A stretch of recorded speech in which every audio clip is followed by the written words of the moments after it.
really excited to have everybody on our first Friday office hours. So we are just going to have fun and talk about all things horticulture here on this wintry, very wintry day, but we're going to think about spring. I'm Natalie Bumgarner. I'm coming to you from Knoxville. I'm Celeste Scott. I'm a horticulture agent in Madison County over in the Western region. Greg Church, UT Extension over in Cumberland County. Lucas Holman over in Wilson County.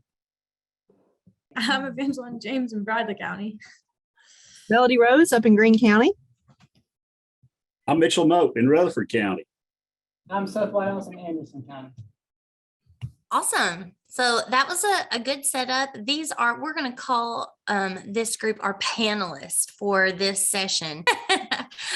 So now we're going to kind of switch gears and talk a little bit about turf. Now, we didn't get a ton of questions in about turf, but I'm sure more of those will come in our next session as weeds, our summer weeds begin to take over our beautiful lawns. But Mitchell is here with us today and is going to help us talk through some of the most important points that we should be keeping in mind as spring gets underway in our lawns.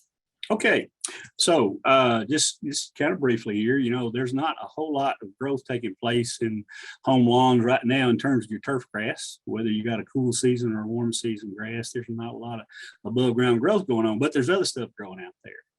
And typically those are going to be classified as weeds.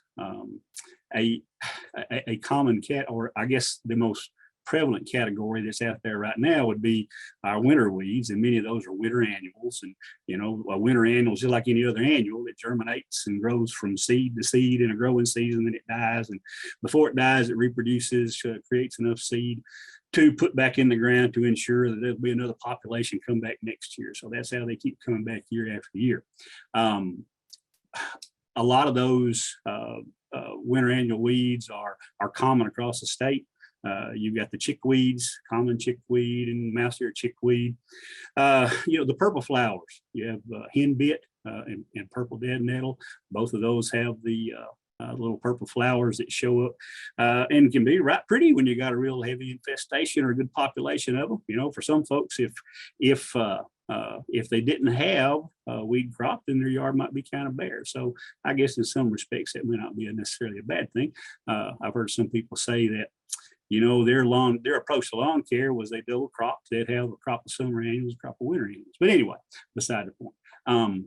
But from a weed standpoint, so you got those winter annuals out there. We mentioned a couple of those. Purple dead nettle, henbit, the chickweeds. Hairy bittercress is another one that's pretty common right now.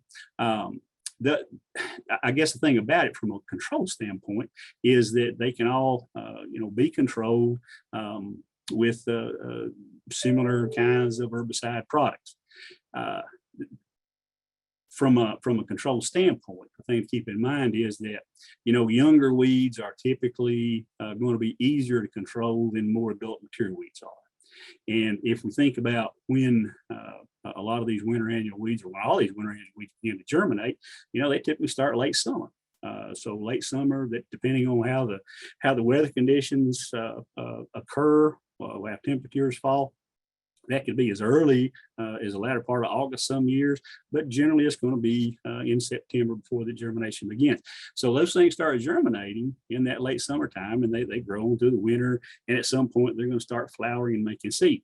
Well, they're going to be easier to control before they start to flower and produce those seed, because those younger more vegetatively growing weeds are they're more actively growing, so they take in herbicide products better, and you typically get better control with those.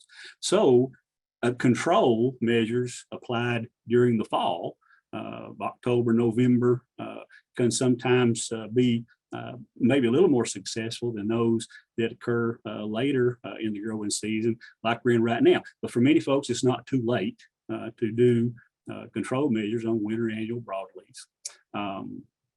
A thing to keep in mind is there are a lot of products out there. What you're looking for typically for selective broadleaf products are those that have multiple active ingredients. Three-way products, they'll have 3 active ingredients, or 4-way products, 4 active ingredients. And those ingredients are things like, 2,4-D, dicamba, MCPP, MCPA. For cooler weather, there are some herbicide products that will perform better in those cooler temperatures, say down in the 50s. Those that have an ingredient called carfentrazone in those will typically have better cool weather performance than some of those that do not. So when you see an herbicide product, broadleaf herbicide product that's labeled for selective control of broadleaf weeds, and it talks about having cooler weather efficacy, you check the label, probably it's going to have some carfentrazone in it. From a brand standpoint, I don't promote one brand over another, but just if you're going into the garden center, you're looking for something maybe like Bonide Weed Beater Ultra or Speed Zone or Weed Free Zone. Those are brands that have the four-way mix, including carfentrazone, that give a little better control in cooler weather. But even though they do give better control in cooler weather, applications on sunny days when the plant's more photosynthetically active tend to be more successful than when you apply during cloudy, rainy periods of time. You would like to have a little dry spell after the application to give the herbicide product a chance to dry and be absorbed into the plant before rainfall or irrigation occurs. But the later you wait, up into March, into April, and try to make weed control applications on those winter annual weeds, you may have less success, and you may also have not done a lot of good, because if those plants have already flowered and produced seed, you didn't really make a difference there, because those plants are going to die whether you do anything or not. The whole point, or the idea behind trying to control those, to eliminate some of those, is to keep them from producing seed and keep building that seed bank, that level of seed in the seed bank in the ground. And hopefully you'll start to break that cycle up. So you start to see fewer and fewer weeds germinate every year as we stop putting or making more deposits into the seed bank. So, that's talking a little bit about what's growing out there right now, but we're approaching the window where folks will very often start to make preparations or do things to try to prevent some of the summer annual weeds. And one of the big ones, I guess, probably one of the most common ones is crabgrass. And we have different species of crabgrass that grow in Tennessee, but it doesn't matter which one you got. You don't have to know which one you have because the control measures are the same. And since they are an annual, then a pre-emerge product applied prior to their germination is going to be essential for having the best level of control. The germination, and it varies, from where you are in the state of Tennessee, from the western side all the way over to the eastern side. But as a rule of thumb, if you make your pre-emergent application in that window, say from late February to mid-March, you're probably going to fall in the right timing to be relatively successful with a pre-emergent application. It's called a pre-emerge because it's applied prior to weed seed germination. And they don't keep the seeds from germinating, but what they do is those herbicide products will keep that seed from being able to produce a root and to start drawing nutrients out of the ground, creating some energy. So it creates that barrier there that keeps them from doing that. There are a lot of products. You find them in the garden centers that will maybe mixed with fertilizer or maybe alone. And they talk about they have the ability to control crabgrass and other summer annual weeds. You know what? They all work pretty good when applied correctly. And what does that mean, applied correctly? The correct dose. If it says to apply, 5 pounds of product for 1,000 square feet, then you put out 5 pounds of product per 1,000 square feet. If you put over that, you haven't done any good. You've introduced more material into the environment unnecessarily, wasted money. But if you don't put the level out there that's required, then you're probably not going to have the level of control that you wanted because you're underdosing it. Ingredients that you'll find on bags, active ingredients, things like pendimethalin or prodiamine, thiopyr, those are all, work pretty good. Probably the best control or the longest season of control is achieved when you make what's called a split application, where you make the first application not the full rate as allowed by the product label, but you make an application and then 6-8 weeks later you make a second application. That kind of spreads that coverage greater into the growing season and gives you a longer season of control. you know, there's we got some publications that will serve as good references for you. The Tennessee Turfgrass Weeds folks, they do have a good website. It's tnturfgrassweeds.org. You know, just tnturfgrassweeds.org. If you go to that website, there's a resources link up there. You can go to that resources link and it will pull up. When you open it up, you'll find a tab there for fact sheets. And you go to the fact sheets and you'll have fact sheets for specific weeds on the grassy weed side and also specific weeds on the broadleaf weed side. And those fact sheets can help you, you know, identify control measures for whatever weed problem that you might be having out there right now. They're pretty good references. There's one specifically for crabgrass. It's W146 is the publication number, you know, crabgrass control, and it will list a lot of those pre-emerged products that are out there for consumers to use. Another one that addresses winter annual weed control is W205, controlling winter annual broadleaf weeds. You can also access something called the mobile weed manual through the tnturfgrassweeds.org site. There's an identification tool there that can help identify weeds. You can also get recommendations for herbicide products that can be used for controlling those weeds. Mitchell, that was an excellent overview in our 12 minutes that we had. Hey, Celeste, though, can I add one thing into that real quick? Yes, sir. Most homeowners start with controlling weeds through herbicides. One thing that I always try and encourage homeowners to start with first, focus on growing plants. You know, grass is a very competitive, very hardy, durable plant. And if you can grow plants that covers bare soil and get that grass up tall enough, you can reduce a lot of weed pressure by just having a good stand of turf and grass. Oh, absolutely. If you've got the ground covered with plants you like, there's not room for plants you don't want there. Bingo. So follow those good management practices. Mowing high, you know, mowing short. Well, you wind up with short dead grass if you do that long, because you're gonna stress it and use up all the energy out of the root zone, because it's got to pull that energy to regenerate new growth and get those sunlight receptors back out there again. So, you know, mow within the recommended mowing height. Don't cut short. Fertility program, you know, keep the grass healthy and growing. You supplement it with some fertilizers throughout the course of the season. You know, if it's a warm season grass, you fertilize on a different schedule than you do a cool season grass. And well, and folks will ask, all are here in Rutherford County, well, you know, my lawn service, they apply lime every year. Well, why do they do that? Well, I don't know. You know, the customer doesn't know either. But so they ask, do I need lime? And again, I don't know.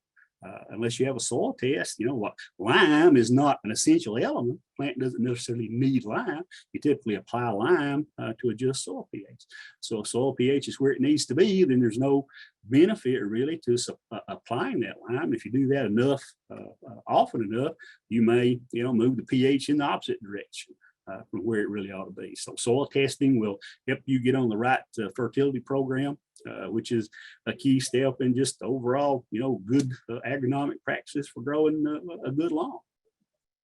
One of the biggest mistakes I see homeowners make, we get a warm rain, the lawn flushes green early February, mid-February, so they go fertilize. Problem is, that's just weeds, and people apply that fertilizer way too early. They get the weeds up over their turf. Timing. Fertilize when your grass or whatever plant is actively growing that you want to actively grow. So Fertilize just like the transplants, don't get on it too early. Let your grass be growing to where when you fertilize it, it can utilize that nutrient that you just applied. And Greg, on that, that's when I have a lot of issues with that 2-in-1 product where the bag will have that fertilizer and the herbicide. And that's when it's really critical to look at the timing of that for how to effectively attack that weed and for the lawn's fertility management. So be careful buying those 2-in-1 products. Yeah, that, you know, from you very often see herbicide or pre-emerged products mixed with fertilizer. And no, it's a good idea. You do two things at one time. You have one trip across the field, so to speak. But in crabgrass is going to germinate in Bermuda grass stand just the same as it would in a tall fescue under the same conditions. Well, Bermuda grass probably is not going to be able to utilize fertilizer applied, in late February to mid-March. So yeah, you may have put the pre-emerge out there, but it's probably wasted the fertilizer material. One thing I meant to mention in regards to crabgrass germination, it typically starts to germinate when soil temperatures exceed about 55 degrees or so for 4 consecutive days and nights. Well, most folks don't put thermometers in the ground and monitor that. So how do you know when it's getting time to do that? Well, I said in late February to mid-March timeframe, but a good visual indicator, probably if you don't have it, somebody in the neighborhood has got some forsythia bushes in their landscape. And when those forsythia bushes are bloomed out pretty good and they're showing those pretty yellow colors in the spring of the year, that's an indicator to you that temperature conditions are probably approaching the point where it's going to start to trigger that crabgrass seed germination. And so your goal would be to have your crabgrass pre-emerge applied prior to the last of those flowers fading out on the forsythia. And regardless of the product that you use for crabgrass pre-emergent control, every one of those products has a requirement that they be activated, if you will, or moved down in the soil profile, the upper surface of the soil, with about a ½ inch of irrigation or rainfall after application, within a relatively short period of time, in order for those things to work like they're supposed to. And if you leave that step off, and then you have poor, crabgrass control, it's probably not a product failure, it's an operator error, is what that amounts to. So a lot of times folks will overlook that. Thank you so much. I'm glad you threw that in there at the end about the forsythia, because that is actually one of the garden tips, I guess, that is actually not a wives' tale. There is some truth to that visual indicator for the crabgrass germination and the forsythia blooming. So always love to use that as an wraps things up for us today. I've had a great time. I think this is a really great first session, and I hope that you all keep going to uthort.com and using those resources and submitting questions into the question portal, and finally sharing this awesome program with your friends. This is open, and we want everyone in the public who's interested in horticulture to be able to have opportunity to hop on and join us in these. We are going to post the recordings on our UT Hort Facebook page here in the near future, and we are going to get a document out to everybody who attended today. We're going to try to be podcast cool. We're going to try to come up with like a show notes that has the link. Yes, show notes. So that's going to be a fun thing. So don't worry if there were links in the chat that you didn't get to. We're going to supply those to you. Thanks so much for hanging out with us and trying this new format. We've had fun, and we'll see y'all before too long. Happy gardening.